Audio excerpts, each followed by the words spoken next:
Hi, I'm Christine Tyson. And what's up, y'all? I'm Shawn Anthony Smith. What's good? And we're the Industry Standard. Welcome, guys. I know you feel like you want to say something, so just say whatever it is that's going to come out of your mouth that you'd like to say to me today, Shawn Anthony Smith. Okay, he's quiet. That's how we like him. What's with your shoes? Oh, these shoes, I actually got really on sale. Can you strip in those? I don't know about that. But I love them. They're my new buy. I'm so happy to be wearing them, and you guys, you may see me wearing them a lot. So just wait, hold on, slow down. When you say wearing them a lot, like you gonna wear them next week? I might. You know, if that red velour jacket vest come in, yes. I might wear them all week. I might wear them to church on Sunday. And you gonna wear those to church on Sunday? Yeah, why not? Those are like fornication shoes. That's some shit you wear with a raincoat. Whoa. She just scared me when she laughing. I didn't know shoes could be fornication. Are you serious? You hear Christine? All right, with that said, moving right along. Okay, so all of this is rumors. I don't know if it's true. It has not been confirmed. But I thought it was, good to talk about it here. Lady Gaga's management, which is Vince, from Tamar has nerve and Vince. To tell somebody to lose weight. Okay, has told Lady Gaga that she needs to lose 20 pounds. Wait. Hold on. Vince? This is allegedly. Hold on. Allegedly. So, yes. Okay, Vince, are you going to help? Hold on. Vince, are you going to help her do it? Is that like a thing that y'all are doing together?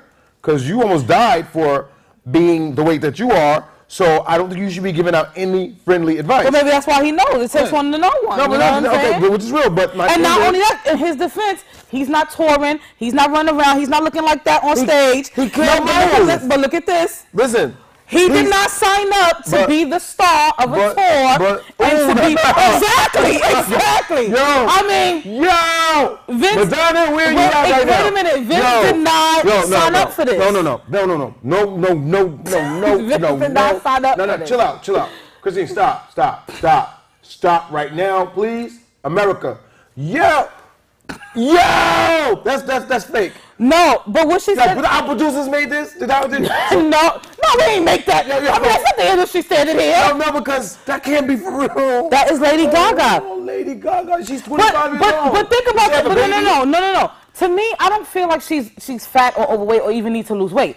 My issue with this photo is she's sloppy. I mean, the fishnet and the thong and the crazy scraggly hair and the t-shirt. If she had on a nice, performant costume, we wouldn't even notice that she gained 20 pounds. It's because she's going out like this. I mean, what do you expect? If you're going outside looking like this, nobody's going to look good in this type of getup. Who's going to look good?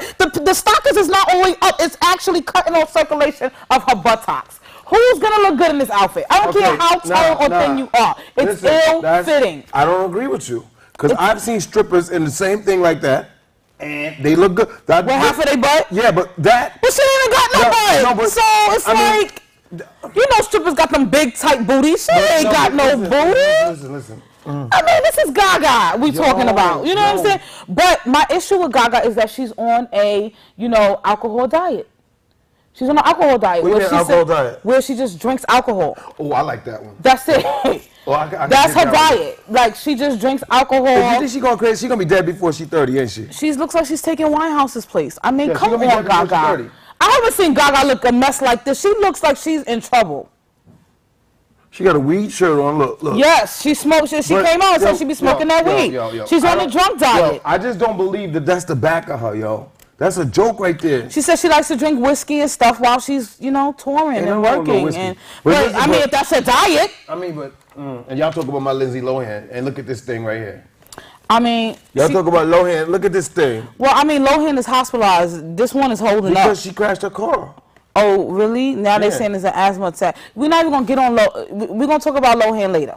Okay, moving on. Monica Lewinsky. I know you're going to get a kick out of this one. You guys remember Monica Lewinsky, right? She's the one that snobbed off President Clinton. He stuck a former President Clinton, Bill Clinton. What he stuck in her? He stuck a. Yeah, we don't know about that. He did. Don't be spreading rumors. Don't be spreading rumors. He said I didn't have any sexual relations with this here woman, but he stuck a what's the thing? A cigar up in it. You know what? You need to stop. Yes, you know what? You need to stop. Anyway, she's coming out with. Smelled it. Anyway, she's coming out with a. She wore that dirty dress home too. She gonna put that in the book. Yak. Anyway, she's coming out with a tell-all book because apparently she's broke and broken. She hasn't been able to get... You said broken? What you mean by that? I mean spiritually, you know, emotionally, mentally, you know, because she has not... was broke in. You know what? She has an Oxford degree, and she hasn't been able to get any kind of work because of the scandal. No one wants to hire her. No one. She's famous for snobbing off people. You would think she'd be able to get some kind of work. She can work in porn. I mean, she can work in porn. They don't want her. Why? Because she's ugly. The thing is this. Listen. But my thing is this. Listen. Would you hire her? Why not? I had sex with her. She be done told everybody. I mean... And then she wear the dirty dress that I do my thing on. She gonna wear the dress? I mean, you have to understand, she's a very intelligent woman. She was not intelligent. She's a very intelligent woman. So I want to ask you a question. She was the intern to the president. Okay, so that makes her intelligent? You don't just get that job because you're just willy-nilly. No, there's certain things that you have to satisfy for in order to get that position. They're not going to just let anybody be the president's intern. He told me, he said, get me a smut. He told you that? That's what he told you? Get me a smut. That's I'm about to say slut, but I was down. He said, get me a smut. And they got him a smut, and that was the smut, Monica Lewinsky. She was the smut, because she took the dirty dress home after he ejaculated all over that dress. She took it home and put it in her closet. That's a smut right there. Well, she wanted it for a keepsake. Whatever. They're paying her. They're paying her $12 million for the book. For what though? I could tell them what happened. Because she said there was things that went on that she did not speak about. I want to read that book, yo. That's on $12 million. I'm not buying that book though. And you know she ain't gonna have to write it. She's just gonna have to sit there, talk about it, and someone else is gonna write it. And she's gonna get. Is she gonna wear that dirty dress that she? On the cover. On the cover. You know, he got me here. And here. Speaking of dirty tramps, Kanye West. Who cares about him in a sex tape, yo? He's coming out with a sex tape. Who cares? Now my thing is this. Okay, my thing is this. Is it with a man? The reality is this. You made a sex tape with a woman that resembles Kim Kardashian several months before you got with Kim Kardashian. Is that a bad picture? Is that he got taco meat on his chest? My thing is this, Kanye. Why are you doing this? I mean, why are you doing this? And he's saying that people are saying that, you know, it got robbed, you know, they stole the footage. You're putting this out. Come on, you're with the sex tape queen legend. And now you've got to say, I mean, what are you two going to be, the sex tape couple? Like, I mean, it would have been better off for y'all to make a sex tape together and put it out as a cartoon in the first couple. I mean, and are they going to put Ray J in it? Because who wants to see it? This is what I'm saying. Is Ray J going to be in it? I mean, does anybody really care how Kanye West goes down? Kanye, like, I mean, listen, Kanye, stop trying to prove you. Stop trying to prove your manhood, dude. Stop doing that. You wear purses. You do what you do. We all, it is what it is. And now they're saying he has 2 sex tapes out. Not just one sex tape. Right now. He's got 2 sex tapes. And according to RadarOnline.com, they said that they have exclusively seen the sex tape, and it is indeed Kanye West. Okay, it is indeed him. So what's the whole point of this? The whole point is, why are you doing this? You're Kanye West. So what does that mean to you, though, that he's Kanye West? That you're putting out a sex tape. Why are you doing this? You're already hugely popular. You're already musically gifted. You're already rich, famous, and fabulous. Like, I don't see the point of you allowing something like this to be a part of your legacy, a part of your brand. Excuse me. Why are you doing this? Excuse me. I guess you're a true fan, because I don't know about the whole fabulous and all this other stuff. He is. He's extremely talented. I mean, I guess. His last album was short of musical genius. He ain't in my iPod or pad. Well, if you listen to him, I'm telling you, you feel the same way. I'm not. I'm just saying. I like him messy. I like him getting on stage drunk and interrupting. Well, then I guess the sex tape is going to be for people like you. I don't want. Why would I want to watch this taco meat wearing person have a sex tape? He's disgusting. First of all, we need to get that mouth fixed all over again. Speaking of taco meat, over the past weekend, a 25-year-old man decided that he was going to jump off of the commuter rail at the Bronx Zoo into the tiger's den. And what happened? The tiger shredded his leg to smithereens. And that's what this ass get. And punctured a lung. And you know what the crazy part about it is? I think the tiger was just playing with him. You know, because the tiger's 400 pounds. So if he wanted to kill him, he'd be on some Siegfried and Roy type situation. What? The tiger should have. The tiger should have raped him and bit his face. But dude jumped off. His name is David Villalobos. Okay. What's his name? David. With a name like that, he should have got bit. Of the commuter rail. Like, for you guys who don't know what a commuter rail is, have you ever seen someone go up when they're skiing and they're on that lift? In the Bronx Zoo too? Yes. It goes over the Asian part of the zoo. Right. So and he jumps off of that into the lion's den. And of course they're saying mental illness. Well, I agree with them. It's got to be some type of mental illness, because why the hell is he? He thought it was a kitty cat from afar? He thought it was like. He just want to be famous. He just want to be famous. Well, his ass is famous. He just want to be famous, and he ain't got no leg. And no leg. So now you're gonna hop around. And then they with a philosophy bag. And then they had to roll him. And then they had to distract the tiger, put him on this, lay out this shit there, roll him, because take this. The Bronx Zoo responded heavily, really quickly. Okay. But nobody went into that den. I wouldn't go in. They threw a seat and they said, they threw a black plastic thing and said, roll into it. Well, I mean, okay, let's be real. They pulled them out. Let's be real. I'm making $7.75 an hour. I'm going to be standing over that thing going, run fast. I mean, I have to laugh at this because, why are you doing this? And people say he's mentally ill. Every time a person who is Caucasian does something stupid and ridiculous in the media, we like to claim mental illness. Why couldn't he just be looking for a thrill? If it was me, they would have said I was trying to steal a damn Yes. Well, that would have been the reason why you would have did that in the first place. I would have bit that tiger's ass back. You scratch me, I'm scratching you. 400 pounds? It's good for his ass. Like I said, the tiger should have raped him and bit him on his face. Right. That's it. The tiger should have raped him? Should have raped him. Do you know how big or small? The tiger should have took his manhood. Well, first of all, the tiger would have had to pull his pants down. Like, how is that going to tiger? He should have bit him in his ass. And stuck his wee-wee. You know what? We don't even know the size of the tiger's wee-wee. Like, are you serious? We is like this small. It could be this small. Wouldn't that been a better story? Wouldn't that been a better story? If the tiger got his way with him. Oh my God, they're going to get at us on YouTube for this. His name is David. No, I gotta laugh. This is just ridiculous. Really. And then they want to put the tiger to sleep. Why? Why you want to kill the tiger? His ass to sleep. Yes. The tiger was in this den, minding its own business, doing what it do. My man's. Okay. So he jumped. So when the thing is going over, that's why it's going over.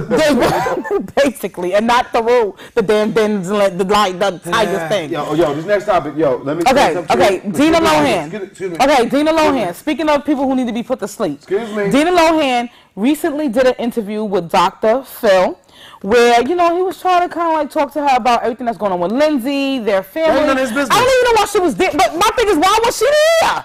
But that ain't none of his business. Is she promoting something? Is she? Why can't she Lindsay Lohan, get your mother. Just go get your Michael Jackson's mother with her with legs. She get on TV and talk. Nobody said nothing about her. Yeah, but she don't be like, are we live? Are we live? What are we doing? You know what? She stuck her middle finger up at somebody? Dr. Phil! I would do the same thing because he don't have my his He was like, why are we here, Dina? Why are we here? She's like, I don't know, you're so deep. You're so deep. Oh, Is those cameras on? Is those cameras on? No. Is those cameras on? He's like, Dina, you need help. You're deflecting from everything that I'm trying to say here. I'm trying to talk to you about, your daughter Lindsay Lohan, her issues, her problems. She was like, you're so deep, Dr. Phil. You're so deep. She's like, no, seriously, say word. Did you not research your topics? Don't start no trouble with me. I'm just saying.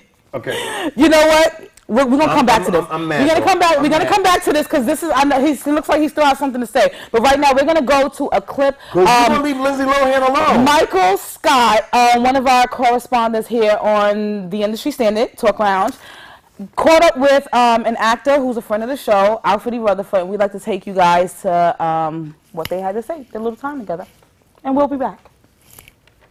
We'll leave Lindsay Lohan alone. What? What? We'll leave Lindsay Lohan alone. You know what? You need to stop. You really need to stop. What's going on, people? This is the Industry Standards Actor Spotlight. I'm Mike Scott. I'm here with Alfred E. Rutherford. What's up, bro? Mike, what's going on, man? I'm doing good, man. I'm doing good. Hey, so you're in town for a little while, you know. Well, you got some work coming up. What's up? Yeah, you know, I came in town to do a play here on the 22nd. It's a Call of Brethren. It's a play that I've been doing for a while here in New York City. It's going to be at the Pleasant Grove Baptist Church. That's on the 22nd of September. So I'm happy to be back in New York City. You know, I started my acting career here, so, you know, I'm happy to be back. Why not? Why not?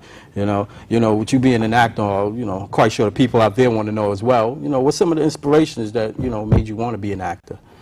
I was always heavily involved in theater as a child, you know, okay. And I'm a very expressive person. I'm very creative, and I just thought that, I never thought it was a way to make money, though, you know, because, you know, particularly you always hear that you're going to go to, you know, from my mother, you're going to go to school and become a doctor or a lawyer.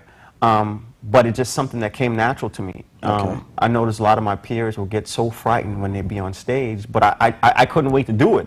In fact, I felt like Michael Jackson used to say, I was most comfortable, you know, when that camera goes on. So I was like, you know, this is something that I do easily. And it wasn't until later on in life that I decided that, you know, this is something I could pursue, because I wasn't a childhood actor per se, but I always did theater. Now that I think about it, I should have been, you know, childhood actor. You know, hey, you know, you got a lot of child actors that grow up to be these superstars and stuff. You know? And a lot of them that don't. Yeah, so I'm thanking God that I didn't pursue it as a child. Yeah, it's kind of like a double-edged sword sometimes. Absolutely. You know, with acting, you know, I know you love it and everything, but, you know, what are some of your goals as far as being an actor is concerned?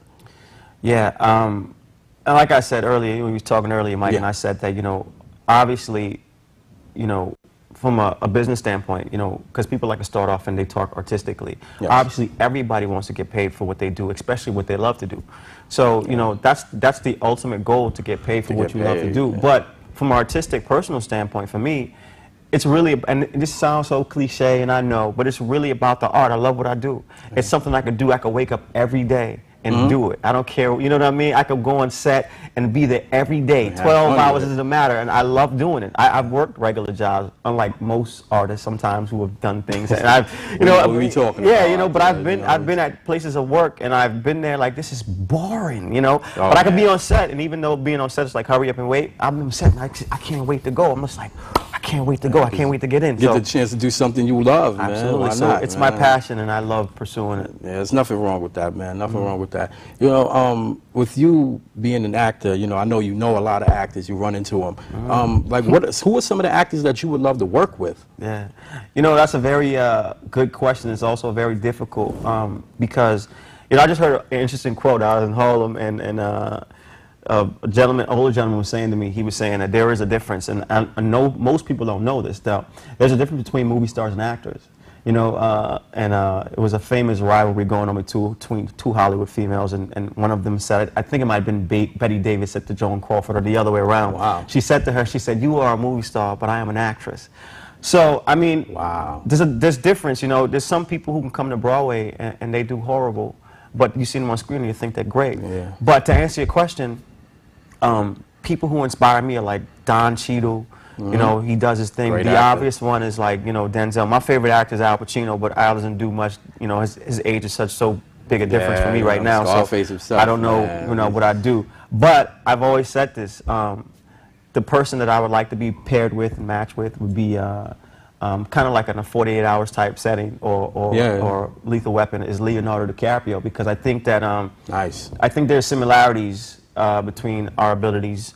And I would like to see, you know, from a competitive standpoint as well, from an artistic standpoint, how it would stand up and how it would look on screen. So I'm looking forward to that. Remember, I said it right here on TIS. It could be Alfred E. Rutherford, featuring Leonardo DiCaprio.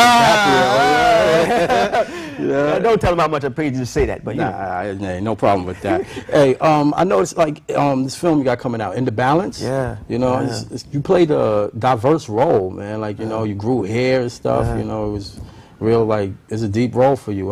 Can you tell people how it was for you? Yeah, well, you know, anybody who knows me knows that, you know, I keep it clean shaven, you know, and everything. But for that role, that particular role, I had to, you know, grow a beard, and the film will be out in early 2013. Okay. I had to grow my hair, and it was basically unfamiliar territory as well. I was playing a war veteran.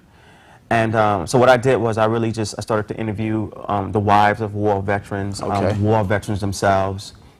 And I basically just wanted to really get into that world. I'd never been in the military. My brother was in the military, so my only kind of way of getting into that world was just basically interviewing people and just trying to basically stay in that world. And it's a very dark world because there's been reports of people who have killed their wives in their sleep just waking up thinking that they were still in the war, man. So I had heard all kinds of stories like that, and so I really just transfixed myself into that space. Okay. And I haven't seen the film yet, but people who've seen it, they come to me and they say, "Yo, I seen it, and you're crazy in there," you know. But I don't even remember doing it. I think that's how much focus I was into it. Wow, that's deep. You did a role, and man, how deep? Yeah, I had to smoke. You were in too deep. Yeah, I had man. to You smoke. went in too deep. Yeah, I had to smoke everything. I had to do all this stuff. And I mean, sometimes the director would call cut, cigarettes, and I'd be on there like, you know, smoking up. And I mean, I don't know where I was at, but.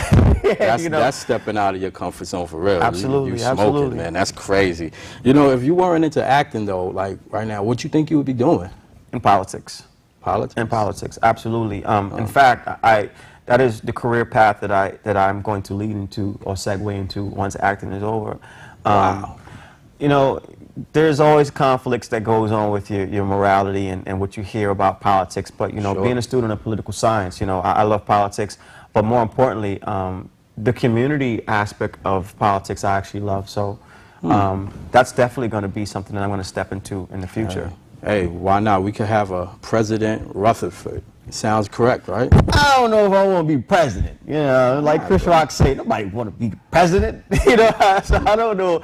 I mean, you put a different spin on the acting. You know, you can put a different spin on being a president. I mean, to be honest with you, as my political aspirations, you know, are somewhere in the House of Representatives and Senate, but but particularly during when acting's going on, is that I hope to be an ambassador to some country because I also grew up in the Bahamas, you know, so I hope to be an ambassador somewhere and also have literacy programs for and this is particularly near and dear to my heart, to have literacy programs for the ghettos worldwide, man, because I think, you know, education is something that we have to really talk about.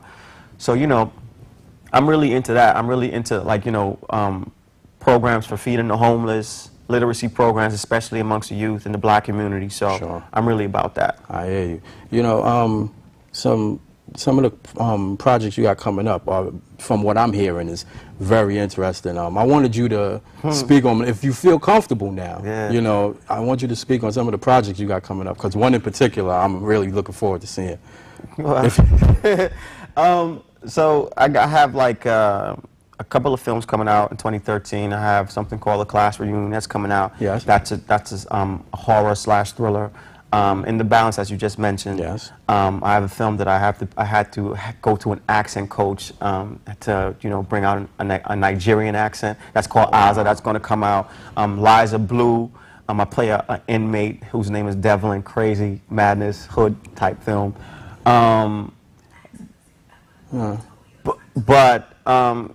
You know, I'm assuming you're referencing the whole Tupac film coming out. Yeah. I mean, I know about it. You know, I heard about it through the grapevine and everything. And I didn't want to ask the obvious question about, you know, how much you look like Tupac, because I know you probably hear it a lot. But you know, I know about the role. Yeah. You know, well, I haven't actually gotten that role yet. But I mean, you know, there's a lot of dialogue happening on YouTube about me.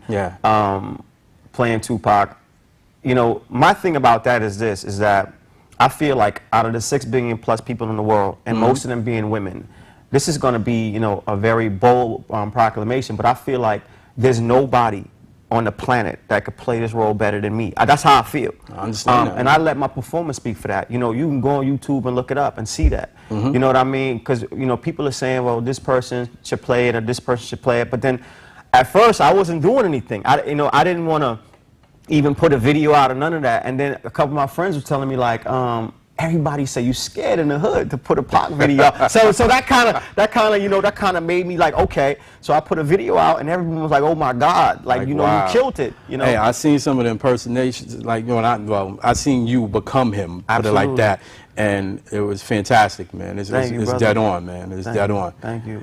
And you know, I'm looking forward to it. I'm quite sure everybody out there is looking forward to it. Yeah, y'all pray for me, man, because you know, if we do that, we can get it. That's the way it is, you know.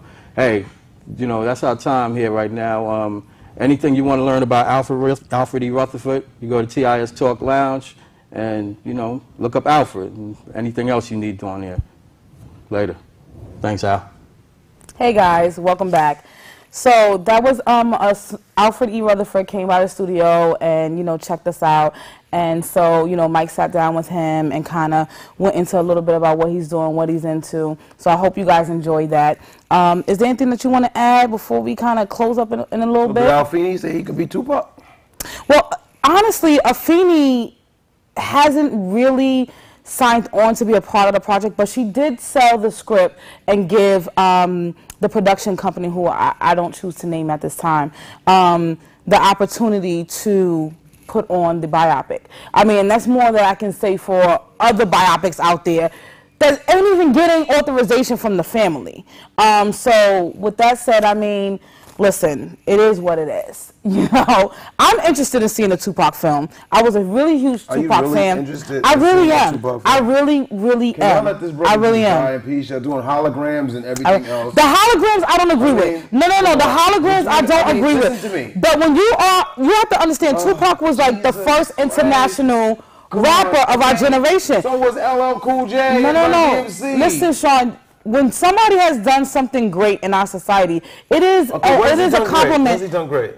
I just said that he was the first international rapper of my generation. I don't know about yours, but of my generation. And that's what lost me. I think that I mean, if Ray against Tupac. But I feel like let the boy rest in peace. But it's not about being resting in peace.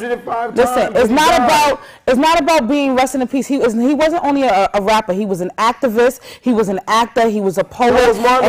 And he got a movie about him. That's just what it is. Okay, but that's just what it is. I mean, in a gang, and he hung out with Suge Knight. Exactly, and we want to know about that. Really? We want to see. We want to see what that was about. My children are not going to watch no movie that represents Suge Knight and a whole bunch of all the other stuff. But the film represents Suge Knight. He was only with Suge Knight for 2 minutes. I'm going to take my kids to Well, even that's a remake. And that's, hey, look. You rather a remake than an original? Than a biopic? Little kid in there, I'm good with it. I mean, but other than that. I mean, if we can have biopics about Elvis and about, you know, Nixon and, watch it? You know. You watched the biopic about Yes, I did. You know, if we can have biopic, well, you're not into film and the film industry like I'm into it. So I like to see biopics, especially if I wasn't around at that time that things were happening. Now, if somebody wanted to do a biopic of, let's say, Jay-Z, I'd be like, no. Because I was around, I know the story. He married Beyonce. And with that said, thank you guys for joining us this week. You guys can chime in on this topic. Do you want to see a Tupac biopic? Don't you? TIStalklounge.com and type us up. Let us know. You can email us, TIStalklounge@gmail.com. Hit us up on Twitter.